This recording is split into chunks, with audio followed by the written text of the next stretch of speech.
अरे चढ़ी तू सकाळु सकाळु कुआड़ जाऊचु?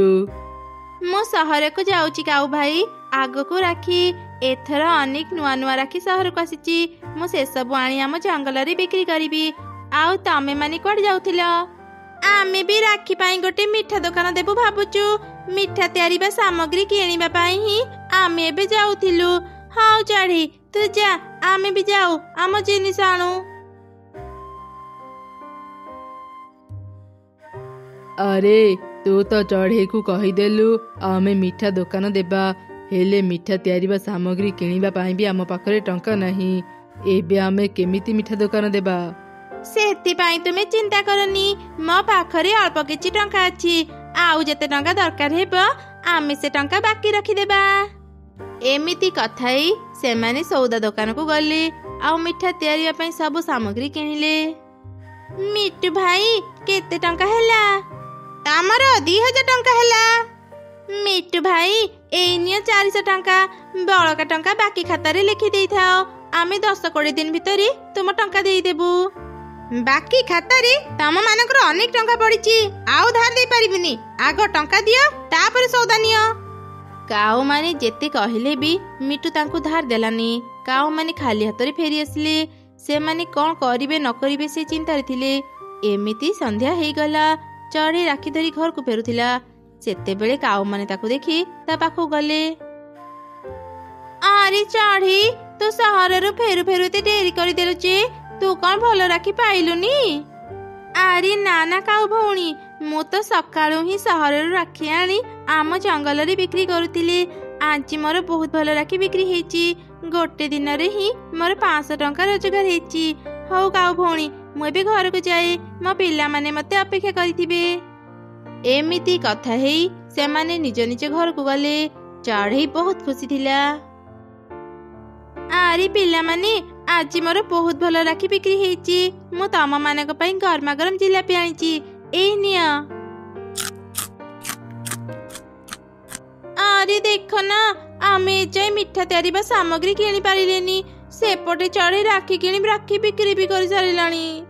आमे मिठा दुकान कथा न भाबी चढ़ई परि जदि राखी आनी बिक्री करिथांते खूब भलो होइथांता।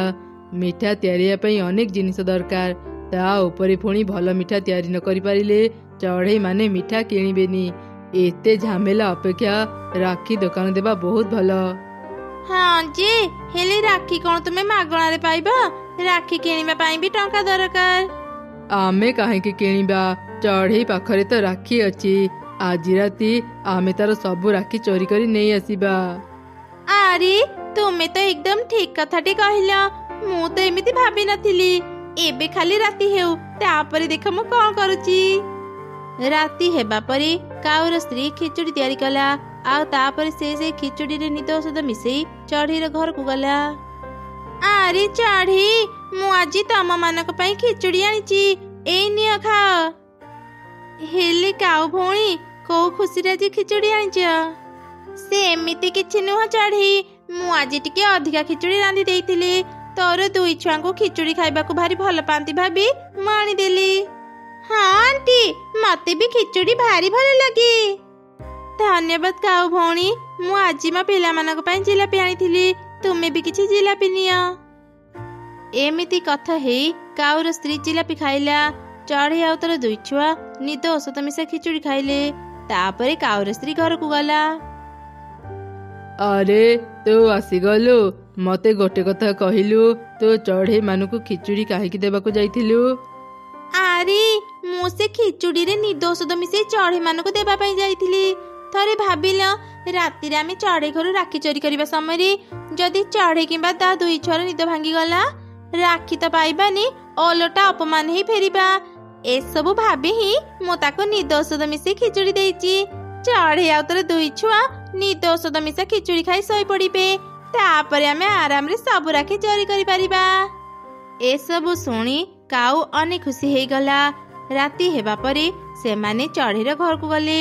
चढ़ई आउ तार दुई छुआ गभीर निदरे सोईथिले।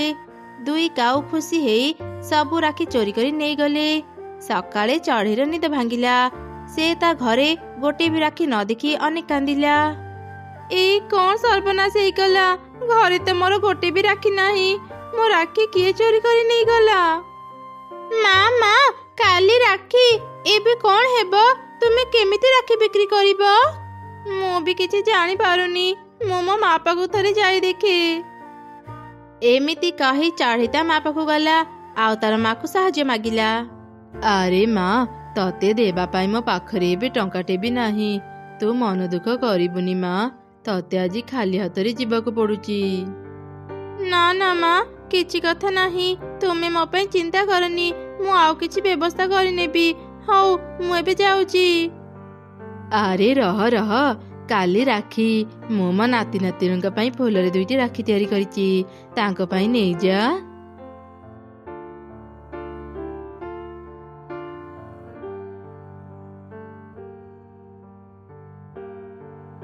ବା ମା, এই ফুল রাখি 2টি তো অনেক সুন্দর হয়েছে।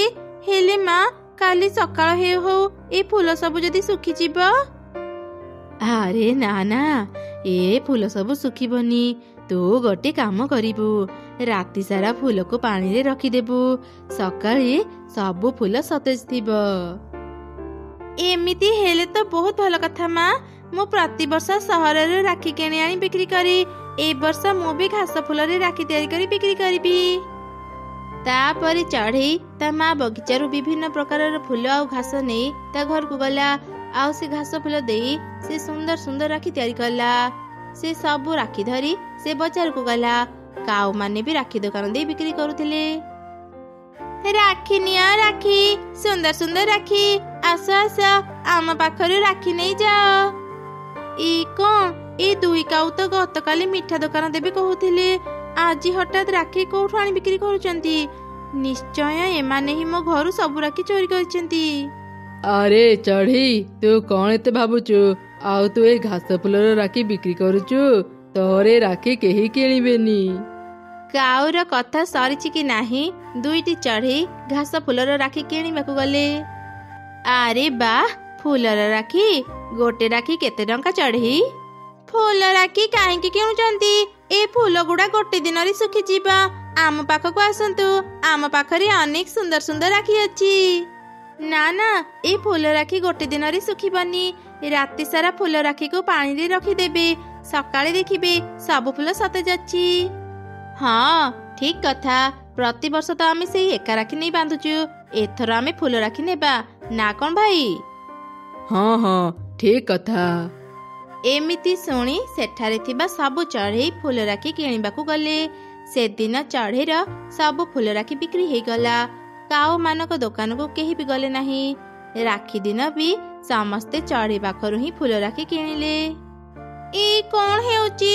ଚଢ଼େଇର ଭଲ ରାକ୍ଷୀ ବିକ୍ରି ହେଲା ବୋଲି ଆମେ ତାର ସବୁ ରାକ୍ଷୀ ଚୋରି କରି ନେଇ ଆସିଲେ, ତଥାପି ଆମ ପାଖରୁ କେହି ରାକ୍ଷୀ କିଣିଲେନି। ଆଜି ଆମେ ଜାଣିଲେ ଭୁଲ କାମରେ କେବେ ବି ସଫଳତା ମିଳେନି।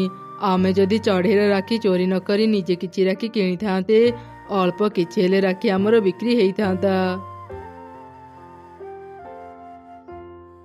ମା, ଆଈ ଦେଇଥିବା ଏଇ ଫୁଲ ରାକ୍ଷୀ ନା ଅନେକ ସୁନ୍ଦର ହେଇଛି। ଏ ବର୍ଷ ମୁଁ ମୋ ଭାଇ ହାତରେ ଫୁଲ ରାକ୍ଷୀ ବାନ୍ଧିବି।